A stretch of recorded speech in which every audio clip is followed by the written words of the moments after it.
Nagsimula lang sa 800 pesos, ngayon kumikita na ng 5 digits a month ang mga sumama sa kumikita habang nasa bahay journey. I started Papers to Profits course last February. Tinuturo ko kung paano magsimula ng printing business at kumita habang nasa bahay. Tinuturo ko kung paano gumawa ng mga paper products like notepads, notebooks, activity books, journals, planners, at iba pa.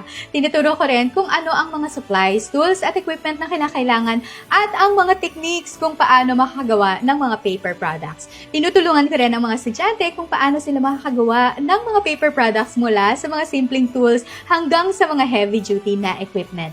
Nag-grow na rin ang ating community from 100 plus to 1,700 na. Ikaw na lang hinihintay namin sa ating classroom, kaya sama ka na rin sa kumikita habang nasa bahay journey. At humahabol ka na habang ang ating learning fee ay 800 pesos dahil this 2025 magtataas na tayo ng learning fee. Enroll now to Papers to Profits.